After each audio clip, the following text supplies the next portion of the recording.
5 choses que vous ne savez pas sur la Kabylie. Le dernier m'a particulièrement surpris, restez jusqu'à la fin pour le découvrir.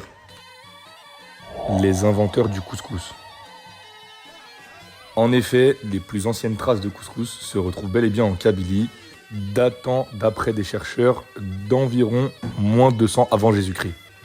D'ailleurs, même les plus anciens ustensiles qui servent à le cuisiner ont aussi été retrouvés en Kabylie. Le plus grand gouffre de l'Afrique.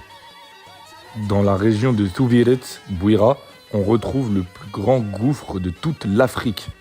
Il s'appelle Enouni Fils.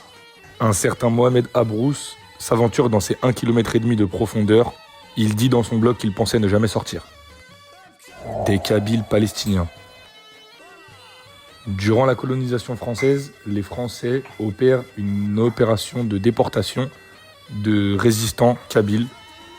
Certains sont exilés en Nouvelle-Calédonie et d'autres au Moyen-Orient. Certains en Syrie, d'autres en Palestine. Une fois arrivés sur place, ils s'organisent, replantent des arbres et recréent leur mode de vie. Ce qui est fou, c'est qu'après 130 ans, ils parlent encore kabyle. اسمي وكني صالح أحمد سعد إدريس العمريو وليد 1945 ديشوم قضاء صفان الأصل جدي بابا سمبابا سيل زايد. Voyez le niveau de conservation. يمكن يلمسنا عمي ديالنا يعني خويا سنبابا يعني ديالنا يبين الجنسية وديالنا عثمان المولود اللي جا غير مولا. لا الجزائري فلسطيني حاليا بس هيك يعني باقي لقب. نكني فافا لكو ديما لان حرصن دقوخان انه تمسلاينا راهي تعرف كان نفقه نسن ولكن العالم سنتدس ده الجزائري سي هداف ياسميس عطوش.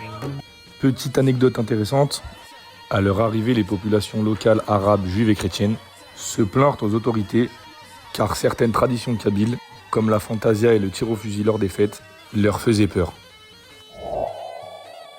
Une terre inviolable. Avant la colonisation française, il faut savoir que la terre des Kabyles n'avait jamais été foulée par des étrangers. Rendez-vous compte que, du début de l'histoire jusqu'à 1871, aucun étranger n'a pénétré cette terre. Tous se sont retrouvés face à un ennemi trop belliqueux.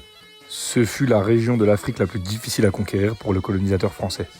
Elle ne le fut d'ailleurs qu'après 40 ans de guerre acharnée contre les tribus. Un pharaon kabyle.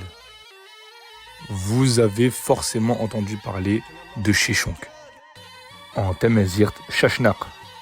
Eh bien, un vieux conte kabyle raconte l'histoire, celle des amants Mira et Ushashnaq, très amoureux. Mais leur amour attisa la jalousie d'une femme qui, par l'intermédiaire d'une sorcière, provoqua la désunion jusqu'à ce que Ushashnaq se désintéresse de la belle Mira. Et devinez quoi? Ushashnaq s'en va en Égypte, où il devient un grand chef de guerre. L'histoire est connue en Kabylie de manière empirique. Elle a été retranscrite par Youssef Alioui dans son livre. Bon, c'est peut-être beaucoup de dire qu'il s'agit du pharaon. En effet, il y a beaucoup de Sheshonq dans l'Égypte antique, mais c'est quand même fou de se dire que le souvenir d'un Sheshonq en Égypte s'est transmis de génération en génération dans la région kabyle. Jera Wendy Telwit, à une prochaine vidéo.